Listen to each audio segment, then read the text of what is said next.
With 39 Grand Slam titles between them, Roger Federer and Rafael Nadal competed in an unforgettable and historic match in Africa, and more than 50,000 fans created an unreal atmosphere. But what happens from the journey from idea to reality? It takes an army to make it possible.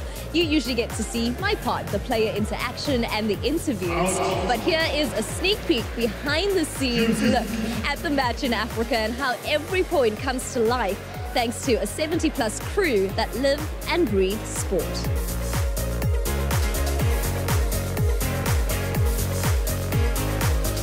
Bringing the action to life for millions of viewers around the world is a mammoth undertaking requiring people with specialized skill sets to make it happen. Although the actual screen time for the event is only a few hours, without adequate planning, it would not be possible. Planning started about 8-9 months ago. We had brief meetings and to discuss the event itself, and then things started unfolding more over the last 3 or 4 months. Lots of input from various parties involved, but most importantly, as SuperSport, we are proud to be here. As SuperSport, we have the opportunity to showcase the world what we're capable of doing. So opportunities like this comes once in few years. So we are grateful to be part of the planning. You know, as a leading broadcaster in the world, we were approached to be part of this event. So, and we believe in the people that we have and the technology that we have, that we can put out a great show. I think the process starts from the word you find out that you're working.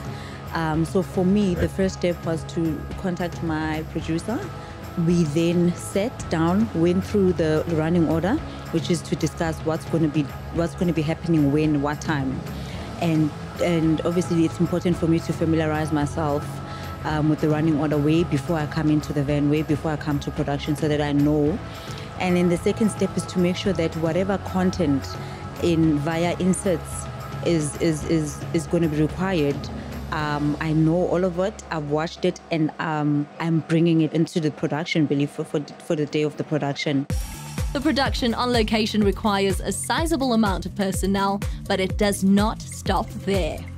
Back at home, there's a lot of different people working on it, from production, marketing, programming, the operations team. But here today on the day at the venue, there's a content department and then there's the operational team. This will require about 70 personnel. So it's most of the guys that have done these world events. We've done cricket, we've done rugby, we've done football events, and we encompass it of people who've traveled the world, do exactly what we love, covering sport all over the world. So I think everyone here takes this opportunity as once in a lifetime. So we have the world best operators and the director, obviously, award-winning. So it's always been a dream for us as SuperSport to always get opportunities like this to showcase in the world. Broadcast requires high-end equipment at every stage of the production chain. But perhaps the most critical are the cameras, as the quality of the images captured by these cameras is what the viewer sees. At SuperSport, we pride ourselves in giving our viewers the best image quality and enough angles to make the experience as immersive as possible. Yeah, we got up to 20 cameras. Something new we're trying out is the net cameras on the actual net itself. We got the Mobi cam, which is the different version of what they call the Spider cam. We've got the drone cameras that we're trying to use as well. And then obviously the normal tools that people will see on SuperSport in terms of, highly skilled cameramen operating ultra motion, super slow-mo cameras. We've got Steadicam cameras as well. So yeah, we're excited about it's not just about the number of cameras, it's more about the great team that's working behind it. When the show is on screen, coordination of roving cameras and presenters has to happen with military precision. And that is the realm of the floor manager. My duty is to be on the day and make sure that on the floor that everything runs properly. And also to get the presenters into position, make sure that the lapel mics are on, just get them into position, make sure that everything is up and running, the cameraman is there on time, and that's it. Although it is a demanding and high-pressure environment for Rui, like most others that heed the call of a career in broadcast, there's no other place he'd rather be. I love what I do. You meet different people every day, you know, different, I mean, whoever thought that I would meet these two great players? You know, growing up, I used to see West Indies play. 20 years later, I've worked with Michael Holding, Joel Garner, big names. There is no better job than this.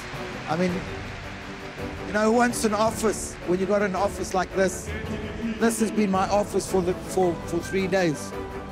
How many people can say that they've got this as an office? And 55,000 people working with you in your office. So it's amazing. I love it. I mean, I wouldn't give this up for anything. Roger Federer has been organising the Match in Africa series since 2010, and the 6th edition was the first time it happened on African soil. So break it down for us. What is the idea behind the project Match for Africa? Well, it's really about, I've been very shy to make matches for Africa, to be honest, because I don't like to shout about the work I do in charity. I feel like it's something you need to do with passion. But it is an opportunity to raise money, also raise awareness, I guess, at the end of the day, because a lot of people get inspired by events like these, you know, or by listening to people talk about philanthropy. It happened to me too, you know, when I met Tiger, or I met Andre Agassi, and he once told me that he would have started his foundation sooner. And he was 27, I think, when he started his foundation. And so I said, okay, I'll start early, learn by doing. When I was 22 years old, and I thought it'd be really nice just to get going somehow in some shape or form. And it was small, it was very simple, with a project in Port Elizabeth, you know. In Beirut was a project that I was there, and there was an amazing first visit. And I've always wanted to support children, you know. We do a lot of kids clinics around the world, and I wanted to do education. You know, for me, education was really important, because in Switzerland, you moan about it, like, oh, I have to go to school again. And even as much as you like it, you also don't like it. And then in other parts of the world, they would die, you know, to go to school and get an opportunity. And it's not something you can take away from a child, you know, as a good, solid education. And through, I think, the Matches for Africa, I can highlight a little bit of that and have fun with other players and maybe inspire other players to also do great things. Viewers get a seamless experience in the comfort of their homes, but if something goes wrong, it could ruin the story being told. Ensuring this does not happen requires all production personnel to work as one, a cohesive unit, which is achieved because of the caliber of people on the team. We all fit into the storyline, because I think we strive in telling stories in what we do. So I think it's about everyone fitting in and knowing exactly what they have to contribute in this chain. Eventually, the call lies with that one man who sits in the hot seat to say, cut 1, cut 20 if you have to. But being part of it, the supporting staff from engineering to the drivers, to the cable bashers, to the audio mixers, the guy running around with the cable, they form part of a bigger picture. Although the 6th edition of the Match in Africa took place in Cape Town, the status of these two great players meant that fans from across the globe would be eagerly tuning in.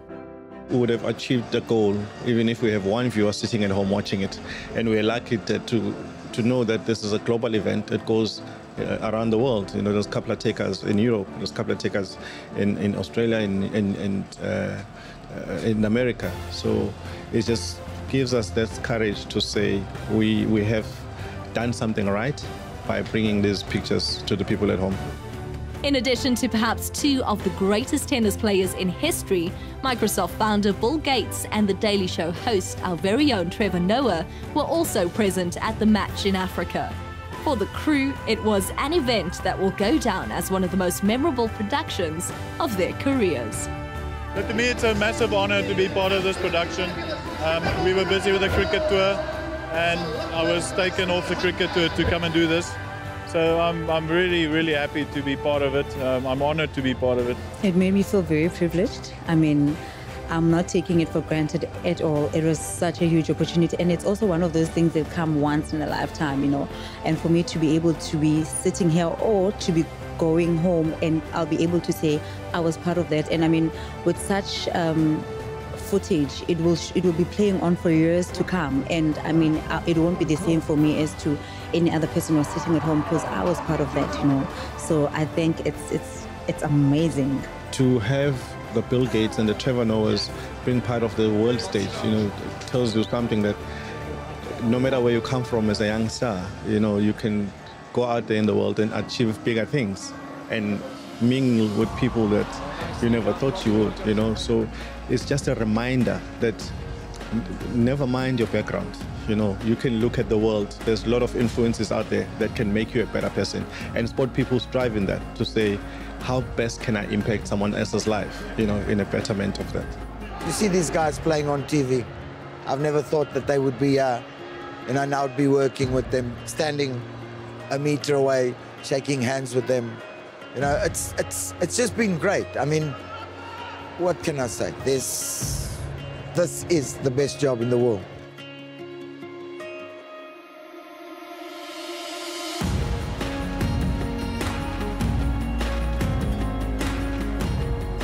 We celebrated Federer as champion of Match in Africa, but not just that. Over $3.5 million raised and over 50,000 fans broke a world record. And that's just what SuperSport does. It gets you as close to the action as you can be, as if you were there. But now you know what it takes. The people, the technology, and the teamwork that makes the world of champions what it is.